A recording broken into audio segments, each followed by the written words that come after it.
Last episode में हमने देखा कि गोलायत जो है मारा जाता है थॉर के हाथों से।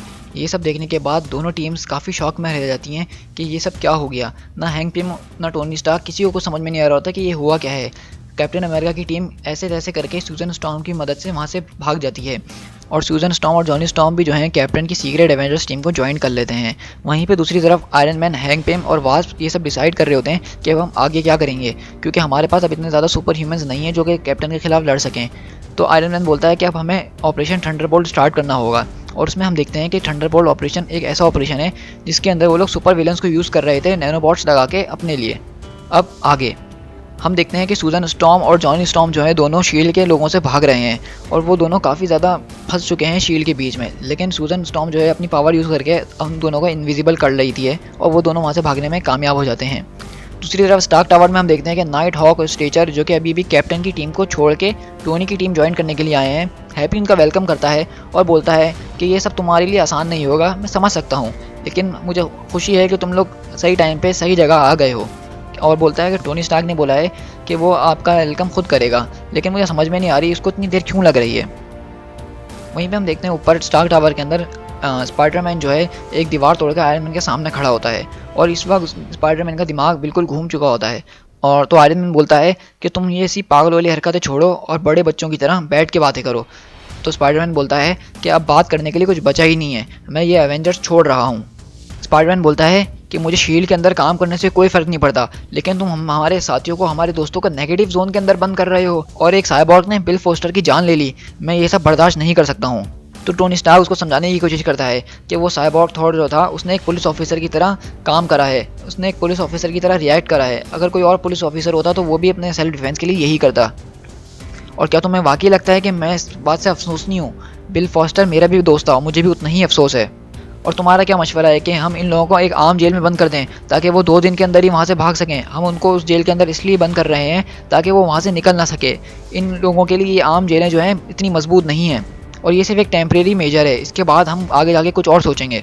तो आयरन मैन स्पाइडरमैन को यही समझाने की कोशिश कर रहा होता है कि हम जो कर रहे हैं वो बिल्कुल सही कर रहे हैं, हम कुछ गलत नहीं कर रहे। लेकिन स्पाइडरमैन बोलता है कि मेरे रास्ते से हट जाओ। तो आयरन मैन बोलता है कि तुम इस तरह से नहीं जा सकते हो, अब तुम हमारे साथ हमारा एक हिस्सा हो, तुमने तो अपनी आइडेंटिटी भी शो कर दी है, अपने बारे में सोचो, एंड मे के बारे में सोचो, मेरी जेन के बारे में सोचो। ये सुनते ही स्पाइडरमैन को बहुत ज़्यादा गुस्सा आता है और आयरन मैन को एक पंच मारता है।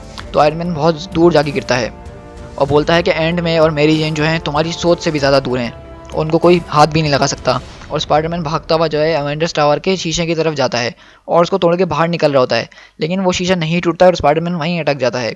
तो टोनी स्टार्क बोलता है कि ये एवेंजर्स का हेडक्वार्टर है, यहाँ पे रीइंफोर्स ग्लास यूज़ होते हैं। इतनी देर में हम देखते हैं पीछे से शील्ड के एजेंट्स आ जाते हैं और वो गोलियों की बरसात कर देते हैं स्पाइडरमैन के ऊपर। गोलियों की वजह से स्पाइडरमैन को कुछ गोलियां लग तो जाती हैं, लेकिन वो ग्लास टूट जाता है और स्पाइडरमैन वहाँ से भाग जाता है। ये देख के आयरन मैन को बहुत ज़्यादा गुस्सा आता है। वहीं पे मारिया हिल जो है टोनी स्टार्क से कांटेक्ट करती है और पूछती है कि मैंने सुना है कि अभी स्पाइडरमैन पागल हो गया है और वो ये टीम छोड़ के भाग चुका है। तो स्टार्क बोलता है हाँ ऐसा ही कुछ हुआ है, लेकिन अब हम क्या करें? तो मारिया हिल वो बोलती है कि अब तुम्हें घबराने की ज़रूरत नहीं है, मैं थंडरबोल्ट की एक टीम को स्पाइडरमैन के पीछे भेज रही हूँ। हम देखते हैं कि स्पाइडरमैन एक सीवर के अंदर भाग रहा होता है और वो बहुत बुरी हालत में है, उससे बिल्कुल चला भी नहीं जा रहा था। इतने में हम देखते हैं उसके सामने एक टॉय आता है और स्पाइडरमैन कुछ समझे इससे पहले ही वो टॉय फट जाता है। तो वहीं पे हम देखते हैं जैको लैटन और जेस्टर आ जाते हैं जो कि थंडरबोल्ट की टीम के लिए काम कर रहे थे और स्पाइडरमैन को पकड़ने के लिए आए थे। और वो बोलते हैं कि हमें बिल्कुल भी अच्छा नहीं लग रहा था शील्ड के लिए काम करना, लेकिन उन्होंने हमें जब बोला कि हमें स्पाइडरमैन को पकड़ना है तो हम क्या कर सकते थे, हम तो सिर्फ अपनी ड्यूटी निभा रहे हैं। अब बताओ स्पाइडरमैन तुम्हें कैसा लग रहा है कानून से भागते हुए? स्पाइडरमैन बोलता है मैं तो ये सब सिर्फ ठीक करना चाहता था, मैं कुछ गलत नहीं चाहता था। इतने में जो है जेस्टर अपना एक बॉम्ब फेंकता है स्पाइडरमैन की तरफ और स्पाइडरमैन उठ पाए उससे पहले ही जेस्टर दूसरा बॉम्ब फेंकता है और इसी तरह तीसरा बॉम्ब, यानी कि वो स्पाइडरमैन को संभलने का मौका ही नहीं दे रहा था। और जैको लैटन जो है स्पाइडरमैन को पकड़ता है और उसका गला दबा रहा होता है और बोलता है कि अब मैं अपना गैस बॉम्ब तुम्हारे मुंह पे फेंकने वाला हूँ। तो वहीं पे शील्ड एजेंट्स बोलते हैं कि अगर तुमने अब उसको एक उंगली और भी लगाई तो तुम्हें 5000 वॉट का झटका मिलेगा। तुम क्या समझे थे कि हम शील्ड वाले तुम्हें ऐसे ही छोड़ देंगे बगैर नज़र रखे? और वो बोलते हैं कि इसको सिर्फ हथकड़ी लगाओ और पीछे हट जाओ, शील्ड का दूसरा यूनिट वहाँ पे पहुँच रहा है। ये सुनने के बाद वो स्पाइडरमैन से थोड़ा पीछे हो जाते हैं। लेकिन वहीं पे हम देखते हैं कि जैको लैटन के सर में गोली लगती है और उसका सर फट जाता है और इस तरह जेस्टर के सर में भी गोली लग के पार हो जाती है। और वहीं पे हम देखते हैं शील्ड एजेंट्स के सामने से सारी विजुअल्स गायब हो जाते हैं और वो एकदम हैरान हो जाते हैं कि ये हुआ क्या है।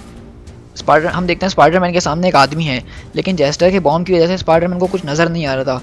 उसको सिर्फ ऐसा लग रहा था उसके सामने कोई स्कल फेस आदमी आ रहा है। 22nd स्ट्रीट पर हम देखते हैं कि सूजन स्टॉर्म और जॉनी स्टॉर्म जो हैं भेस बदल के घूम रहे हैं और वो एक बिल्डिंग के अंदर एंटर होते हैं जो कि कैप्टन का एक नया हेडक्वार्टर है। जॉनी स्टॉर्म और सू स्टॉर्म कैप्टन की टीम को ज्वाइन कर लेते हैं और हमें वहीं पे पता चलता है कि क्लॉक और डैगर को भी शील्ड के एजेंट्स ने पकड़ लिया है। इसका मतलब अब वो हर जगह टेलीपोर्ट नहीं हो सकते हैं। वहीं पे हल्कलिंग बोलता है कि मैं बैक्स्टर बिल्डिंग के अंदर घुस सकता हूँ शील्ड के एजेंट के रूप में, या फिर मैं जिसका चाहूँ रूप बदल सकता हूँ। कैप्टन अमेरिका बोलते हैं नहीं, बैक्स्टर बिल्डिंग को तुम हमारे लिए छोड़ दो, तुम्हारे लिए मैंने एक नया काम रखा है एरिज़ोना के अंदर।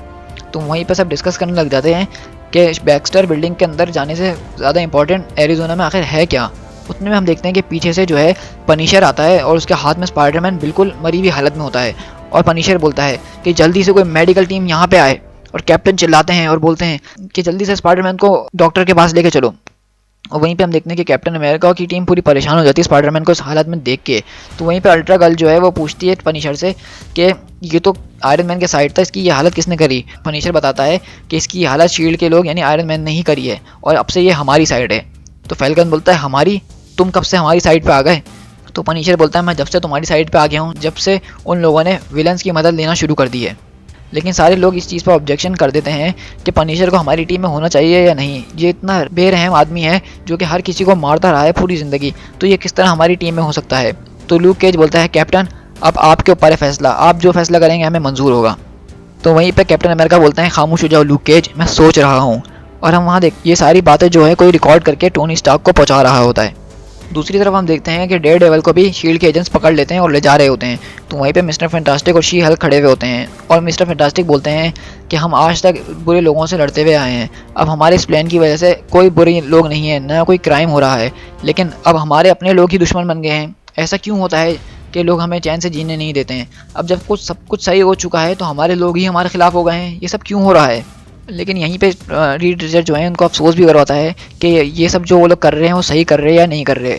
तो शी हेल्क बोलती है कि हम लोग जो कर रहे हैं बिल्कुल सही कर रहे हैं, अब लोग थक चुके हैं कि 15 साल के बच्चे एक दूसरे के ऊपर बिल्डिंग्स गिराते हों।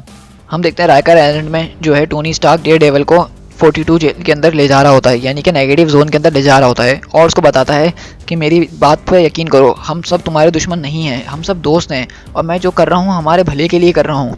टोनी स्टार्क डेयरडेविल को बताता है कि मेरा आइडिया है 50 स्टेट इनिशिएटिव, यानी कि अमेरिका के 50 स्टेट्स के अंदर 50 सुपर हीरो टीम्स हों ताकि हर मसले के लिए हर टीम वहाँ पे रिस्पॉन्सिबल हो सके।